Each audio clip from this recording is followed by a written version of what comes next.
para sahabat Fresh Juice dimanapun Anda berada. Masih dalam edisi spesial OMK bersama saya, Desi Purba dari Bualemo, Sulawesi Tengah, member grup WhatsApp OMK DFC Wasip 16. Hari ini, Kamis 21 Januari 2020, kita akan mendengarkan sebuah renungan yang akan dibawakan oleh Kak Antonius Ali dari Paroki Hati Santa Perawan Maria Tak Bermada, Tangerang. Selamat mendengarkan.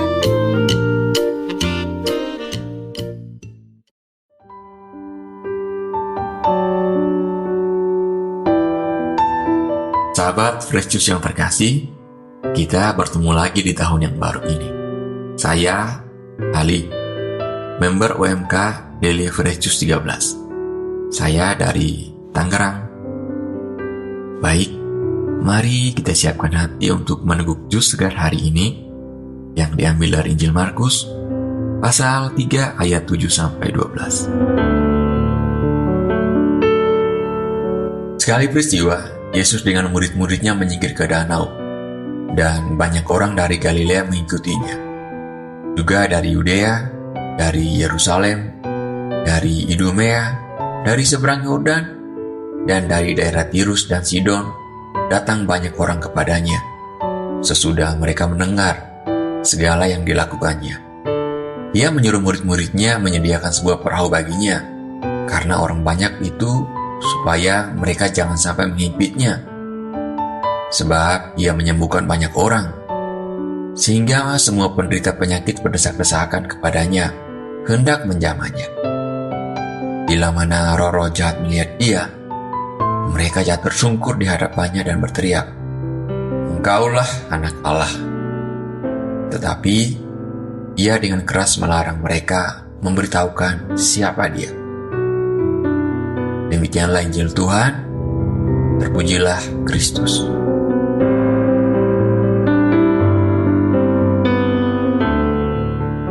Sahabat Yesus yang terkasih, hari ini bacaan Injil menceritakan Yesus yang menyembuhkan banyak orang yang datang dari berbagai kota dan daerah.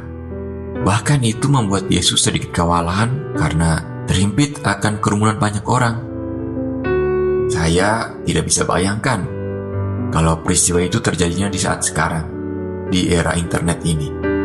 Bisa saja kejadian penyembuhan massal itu direkam, lalu videonya disebar dan menjadi viral. Bahkan bisa di YouTube berhari-hari trendingnya. Akhirnya bisa ditebak, Yesus akan dicari banyak orang dan akan dikunjungi juga banyak orang. Para murid malah bisa kewalahan.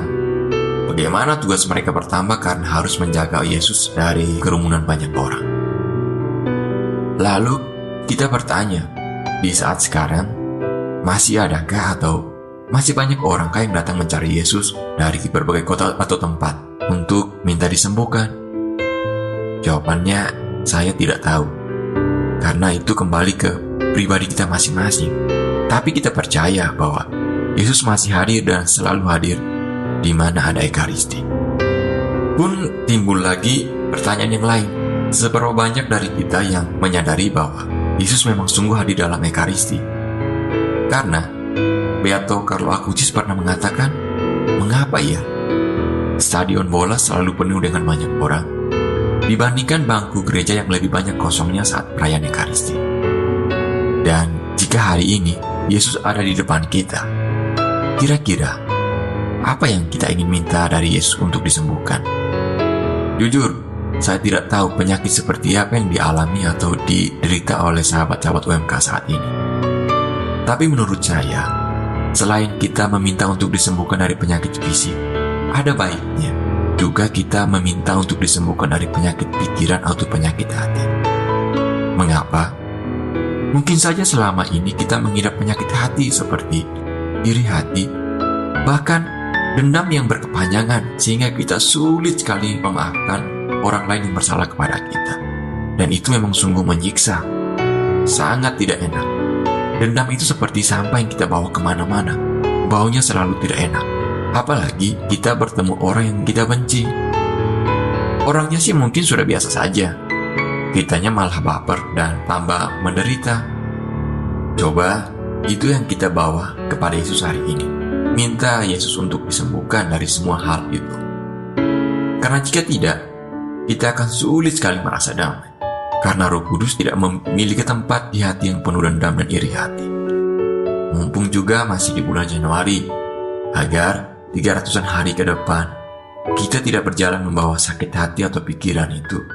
Karena sakit pikiran itu kadang lebih berbahaya daripada sakit fisik.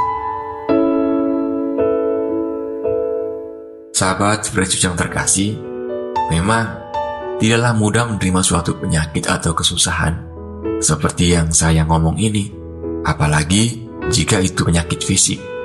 Mungkin kita bisa saja memarahi orang tua, keluarga, teman, atau pasangan ketika kita diminta untuk tetap kuat menjalani penyakit itu. Kita bisa saja mengomel, "Lu gak tahu sih rasanya sakit kayak gini. Lu gak pernah ngerasain sih jadi gue." Iya, benar. Memang dia gak tahu rasanya. Memang orang-orang itu gak bakalan tahu. Karena setiap kita memang punya penyakitnya sendiri, punya kesusahannya sendiri. Dan kadang Tuhan mengizinkan kita mengalami suatu penyakit atau suatu kesusahan yang khusus untuk dialami kita saja. Jadi berhentilah mengeluh, berhentilah mengomel. Karena saat kita ikhlas menjalani suatu kesusahan atau penyakit, maka akan ada kekuatan besar yang diberikan Tuhan untuk kita, yang membuat kita memantul tinggi setelah dihempaskan ke bawah. Sahabat Fresh Juice yang terkasih, saya ingin berbagi sebuah cerita yang menurut saya masih ada kaitannya dengan bacaan Injil hari ini. Saya tergabung dalam sebuah komunitas rohani di Jakarta, namanya Domus Cordis. Suatu ketika, saat kita lagi komsel dan tiba sisi untuk sharing, saya tertarik sekali dengan kisah salah seorang teman saya. Ia menceritakan bagaimana ia mengalami mujizat kesembuhan dari Tuhan. Ia mengawali ceritanya bahwa pada tahun 2010 ada acara di kampusnya. Ia dan juga beberapa orang dari temannya menumpang sebuah mobil untuk ke acara itu. Saat itu, hujan sangat deras. Tiba-tiba, mobil yang mereka tumpangi menabrak sebuah portal.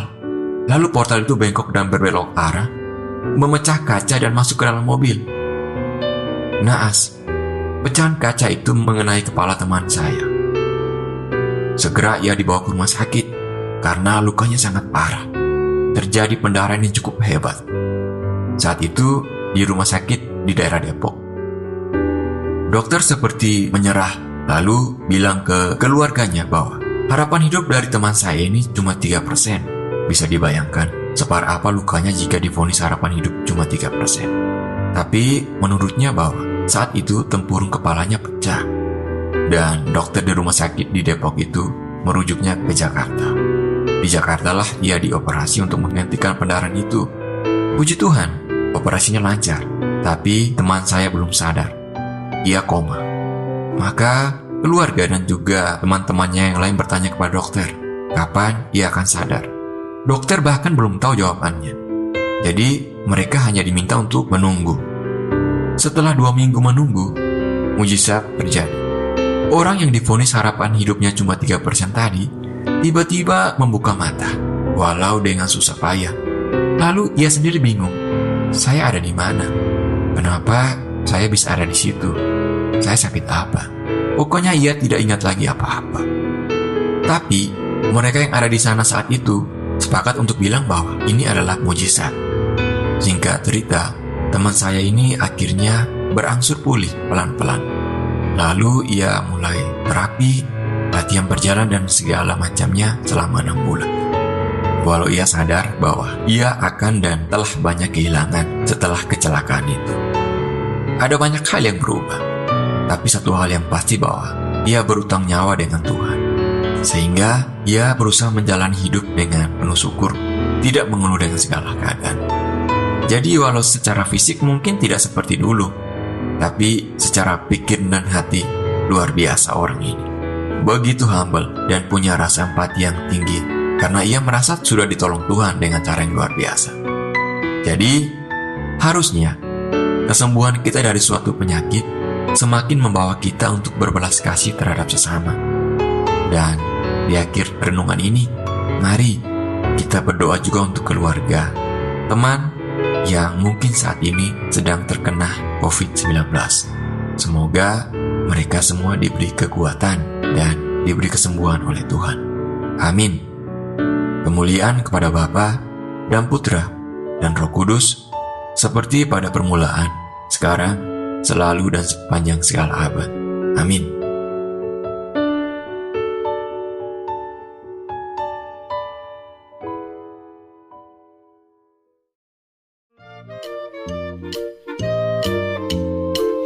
Wah, pesannya sungguh luar biasa ya.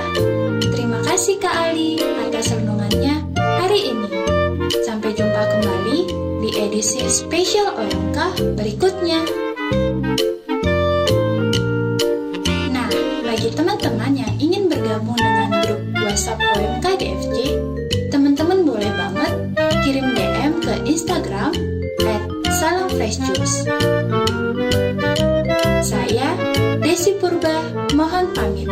Selamat pagi dan berkah dalam. Salam